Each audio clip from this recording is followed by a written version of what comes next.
On my other channel, How to Make Everything, I explore the history of beer through time. And I think one of the interesting things that I found is just how kind of overlooked yeast is in the process. Even as late as the 1500s, when Germany first defined beer purity laws, in their list of ingredients, they forgot probably one of the more important ones, yeast. And yeah, yeast is probably the true brewmaster when it comes to brewing. They are the actual microorganisms that are turning your raw ingredients into the alcohol you're after. But throughout history, they're not really fully understood and kind of forgotten about in a lot of ways. So in this video, I wanted to do a deeper dive and explore the impact that yeast has on the flavor and taste of beer, and put this metaphorical brewmaster against actual brewmasters, and see if an identical batch of beer brewed with 13 different varieties of yeast could be correctly identified by several local brewmaster experts. In my other video on the history of beer, I did an experiment comparing ale yeast and lager yeast just to see how much of a difference it actually made. The result was actually very surprising, and I did not realize how big of an impact yeast could have on the flavor notes. So that's what kind of inspired this, because there's so many other different types of yeast. So I want to do a little bit more exploration of that and all these different yeasts and how much a single batch of beer could be changed by just these different yeasts. For me, yeast has also been kind of an overlooked element. I've done a variety of different brewing over the past decade, but I've never really explored the world of yeast and what differences that could actually make. For me, yeast is yeast. The flavors you're gonna get is from the ingredients you put into it. And for me, like people who talk about very specific tasting notes and sommeliers, it always seems kind of a hoity-toity, a little bit of bullshit. I've always kind of felt that wine is made from grapes, so it tastes like grapes. And beer tastes like grain and hops. All these different flavor notes never really made sense to me. Like, how can something taste like cloves or chocolate or whatever when that's not actually an ingredient that's in it? In the process of doing this video, I looked into like the actual science behind what yeast is doing here, and it's really changed my perspective on brewing and all the discussion of tasting notes and stuff. It's a lot more complex and fascinating than I expected. But before I get into that, let's brew some beer. I tried to do a relatively neutral beer base, with just enough hops to hopefully help resist any unwanted fermentations. I went with a simple pale ale recipe made with all grain 2-row pale malt and Cascade hops.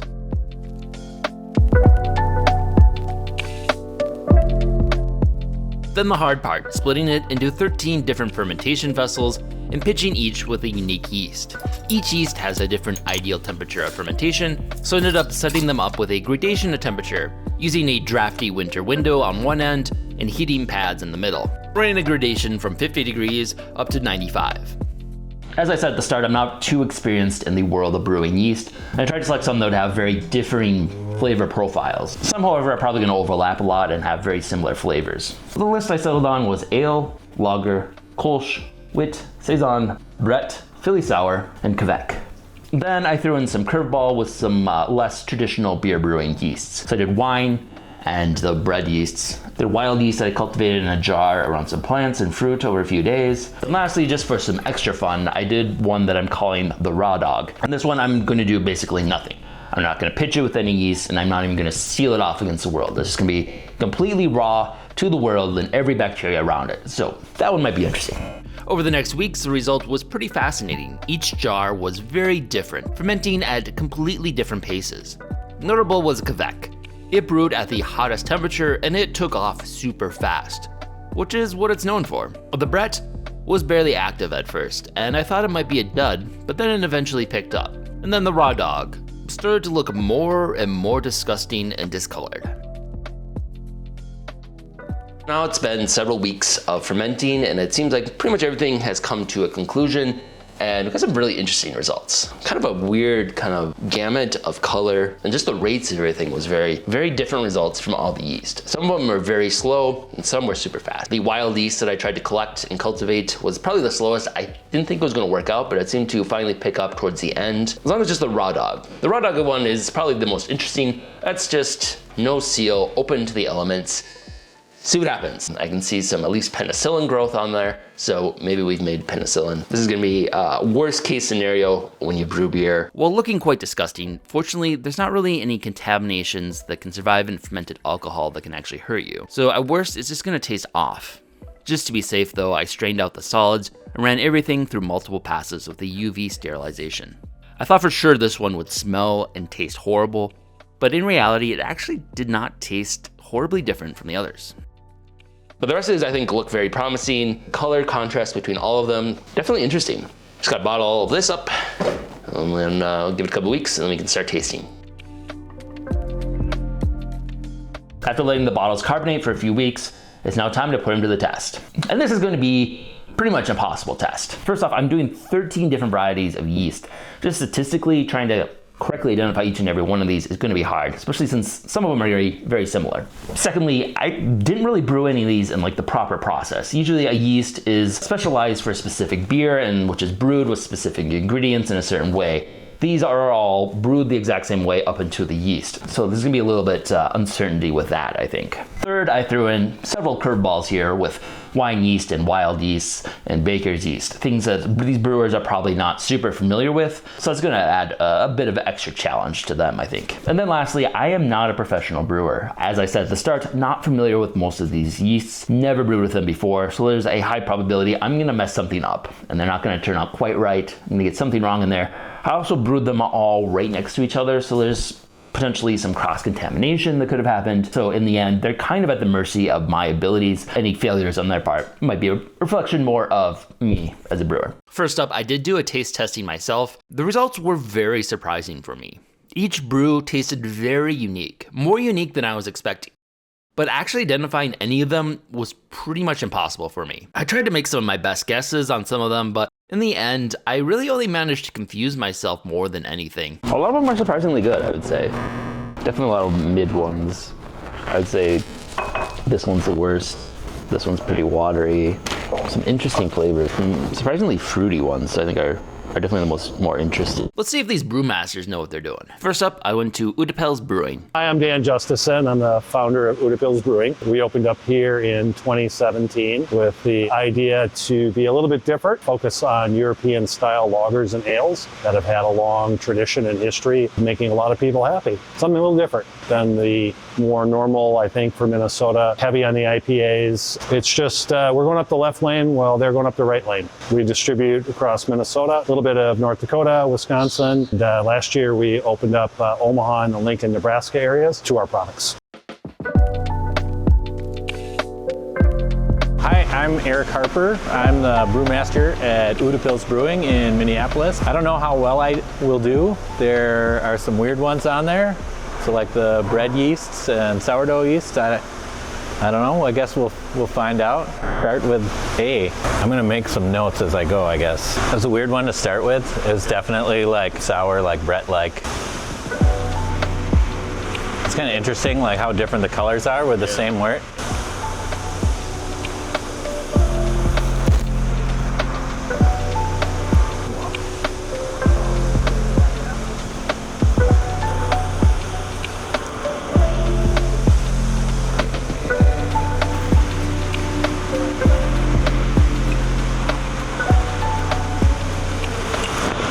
I don't know. Go back through them in reverse, I guess.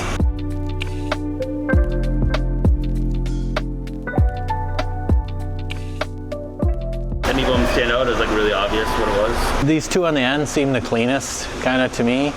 So like our Kolsch yeast or our lager yeast, they're kind of in there. Which one do you think tastes the best? K said the one I said has the Kolsch yeast.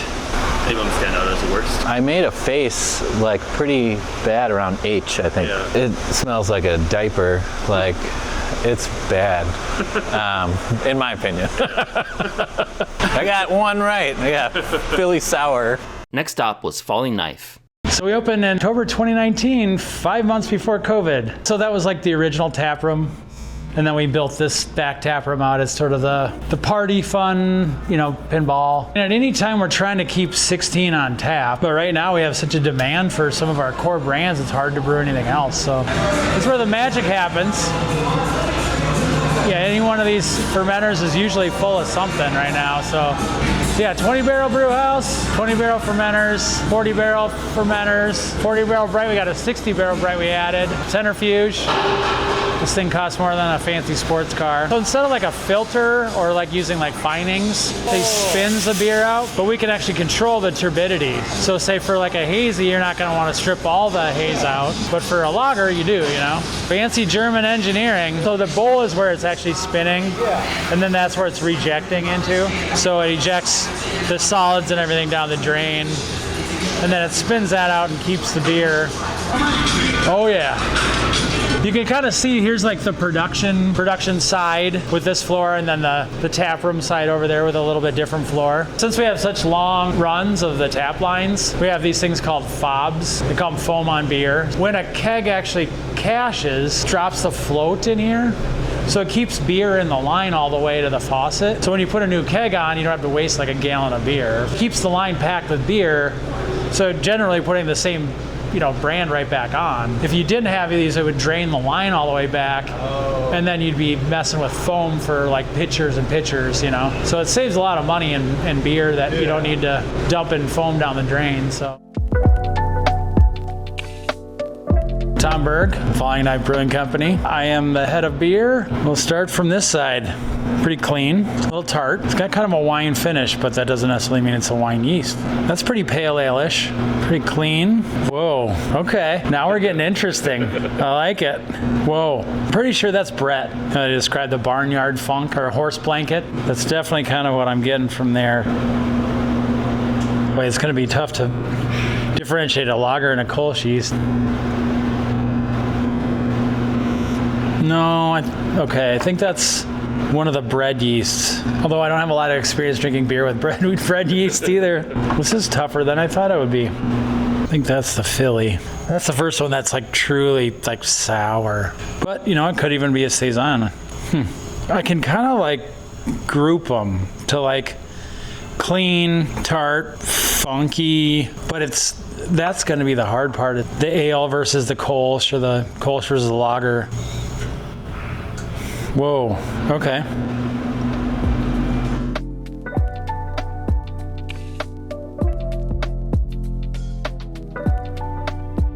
Not good. You got really close if you swap a few around. Okay, so F's the raw dog. Okay, and that is turbid. I mean, that does look like there's interesting because it's not really any sweeter like you'd expect. Yeah. It's, if anything, more watery. No. I mean, nothing's like instant drain pour, so. Would you say they all tasted unique? Yes, for sure. Yeah, that's interesting. I get like some kind of magic marker, some interesting phenols. Yeah, not too far.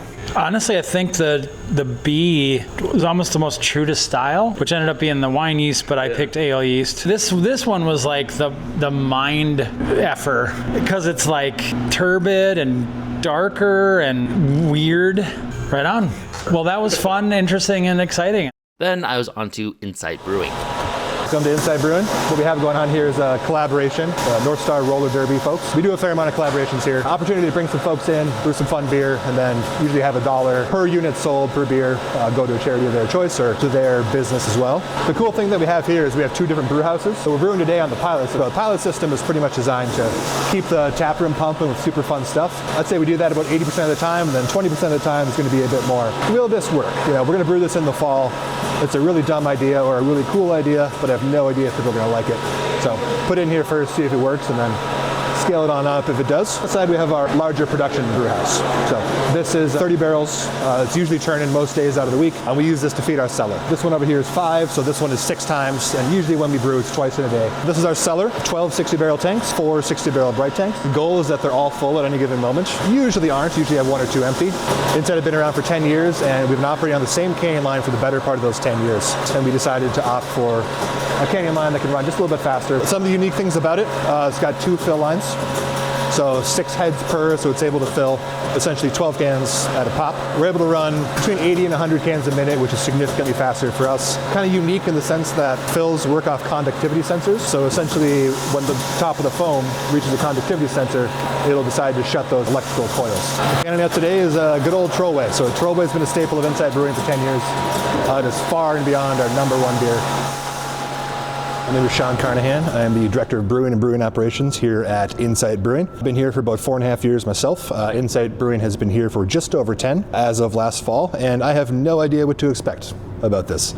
Looking at all the yeasts, I have used every single one of them, either in my professional life or my home life, except for this mysterious raw dog. So I think naturally I have to get every single one correct, I would imagine. So we'll just start left to right.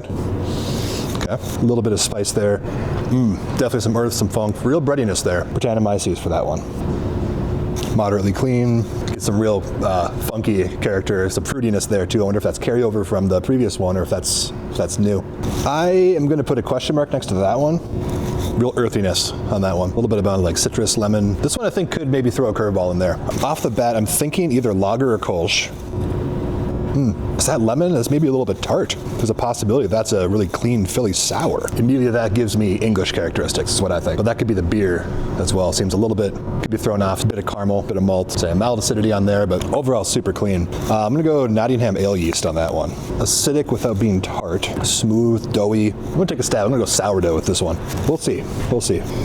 That's wild. Okay. Huge aromas on this one. Big spice, super fruity. I'm gonna put unknown for now. Light fruit, seems like really natural. Kind of some natural citrus there from the yeast. I think I'm gonna go Queek for that one. Really just kind of booming, unique blend of just miscellaneous things. Whoa, okay. So that one is real wild, real funky. Wild yeast or raw dog, I think for sure. I think I'm gonna go wild for that one. I'm gonna go wild for that one. Not impossible, that's Brettanomyces. There's some very similar characteristics there. What they call kind of like barnyardy, horse blankety. Yeah, because this one has a little bit more acidity, and Brettanomyces does not give you acidity. So funk, acid, real outdoorsy, earthy. So that might be the tartest one so far. Just that heavy, like wild, farmhousey aroma. So I'm not gonna go Philly sour. Philly sour seems a lot more direct with its aroma than that. That to me is going to be raw dog. Okay, moderately clean, tiny amount of sulfur. Off the bat, that seems lagerish in the lager family. Oh, tart, lemon. It's not impossible it stays on yeast here as I get more into it. That one's a complete mystery to me. I'm going to leave that one alone. Okay. That seems incredibly lagery. Calling a lock on either Kolsch or lager for that one. There's a little bit more fruit than I would expect from the Lal Brew lager yeast, so I'm gonna go Kolsch. Okay, so that's unique. Definitely some spice, something that could be considered in the farmhouse family. I'm gonna call it wit. I think that's a wit beer. Get that clove coming through on the back end, pretty strong. Whew. Now that's unique. I get a little bit of a tiny amount of like ethanol heat, maybe just a hair, a little bit of honey. Interesting. Okay, that throws you through a little bit. I don't know if I've experienced something quite like this. It's too direct to be anything wild, a little bit too much fruit to be a lager. Based on the fact that I get a little bit of heat, I'm gonna go with wine yeast on that one. The color is so different, and it definitely ended up sweet. I think this one is probably not a brewer's yeast, baker's yeast for D. All right, I don't think E is sourdough. It's possible that's ale yeast. Get a little bit of fatigue on the nose, that's for sure. They're all starting to blend together. I think that's it. I think that's everything. If I'm predicting, I think I got two. I think I got two right. Just one? Yeah. Is that everyone's gotten one? Yeah. All right. Yeah. Which one was it? You get the ale yeast, right? The ale yeast, really? Yeah. Way different than what you would expect. Yeah, definitely a few of them. It's really hard to tell, because these yeasts, there are so many different variables. It could be based on pitch rate, based on fermentation temperatures, based on the style of the beer, based on pretty much anything else. So some of these, I got real characteristics that I'm super familiar with, and then just ended up to be something completely different. The best, let's see, that was a Saison. That to me, I think was the best. It was really mild, really light, a little bit of funk to it, a little bit of really strong in the lemon. That's something where I think would be super cool. Let it sit in a barrel for a while, let it kind of continue to develop, and then serve it on tap as is, or maybe with a small amount of fruit. I think would be super good. And lastly, Venn Brewing. One unique thing about our facility at Venn is that we have neighbors who we share resources with. I don't know that there's another arrangement like this in the Twin Cities, but it's been working well for us. We're next door to Dual Citizen Brewing. We share brew houses here. They have their own cellar, their own canning line, their own cooler, their own dry storage, but we both brew on their brew house there. So when we make wort, we knock it out to our facility through that gray brewer's hose that's suspended up there from the ceiling. That's where the brew day starts. And then when we're knocking out from the brew house into our own cellar, it comes through up here where we have an assortment of 30 barrel and 60 barrel fermenters. Fermentation happens there anywhere 2 weeks to 8 weeks. When beers are finished fermenting on that side of the cellar, they come over to this side of the cellar. We use conicals as bright tanks as well. Offers us more flexibility than having a traditional arrangement of conical fermenters and dish bright tanks. We can also use our bright tanks as fermenters if ever we need to. Once the beer's been packaged into kegs and cans, makes its way over into our cooler. This is where we keep all the finished goods, All this stuff immediately to your right is THC, the colorful black stuff. Kegs on your left, and beer, which we keep the stock rotation of tighter in terms of shelf life. Generally have a lower inventory of beer than we do THC. We make THC in huge batches less frequently, and beer in smaller batches more frequently to keep the beer fresh. That's Ven Brewing. I'm Zach Devin. I'm the taproom brewer for Ven Brewing Company. Ben Michaels. I'm the head brewer for Ven Brewing Company. And I'm Kyle Cisco. I'm the co-founder and CEO for Ven Brewing Company, also one of the brewers. I think that there's a lot of overlap in yeast in general. From this list, there's like a fair amount of overlap, but I feel like it's probably safe to say that most of us have worked with almost all of these outside of things like a baker's yeast sourdough starter. Yep. Yeah, start with A, huh? It's a familiar smell right off the bat. Yep. All right, on to B. More likely to be wild. I will say that if we're using the optics angle of this, if it was an open air ferment / open air inoculation for raw dog, yeah, the most oxidizing looking one or the most yeast looking one grabs my attention for that. Yeah, that could be baker's yeast. I'm gonna throw C at least on baker's yeast. Yeah. Oh, I have no fucking idea what sourdough yeast tastes like in beer. Me neither. Let's go on to D. Raw dog or maybe sourdough. I'm gonna throw D for sourdough. It does have some acidity to it. It's nice. Got a lingering bread adjacent thing going too. I get Brett right on the nose. Brett right on the nose. This is looking like a yeasty fella. Oh yeah, it's already sedimented out. Lots of ABS plastic again. It smelled a little bit like wine yeast. Yeah, white wine or Kolsch. I got like a hit of sulfur on the nose. Quite acidic. Yeah, that was. Oh, whoa. Yeah, that's an acetic bomb. Yeah, it smells like kombucha. Yes, it does. It smells more acidic than the kombucha I had this morning. Yeah. Well, that could be Brett. It could be Philly Sour. It could be Raw Dog. It could be Wild. Right. It's definitely the one with the most acidity, but it's not the type of acidity you would associate with Philly Sour. Right. Yeah, that would just be lactic producing. Right. The cleanest of the acidic beers, I would probably put that relatively confidently for Philly Sour. Apple juice. Oxidation, apple. One of the top three. Yeah. Culture ale. I could see that being a lager gone wrong.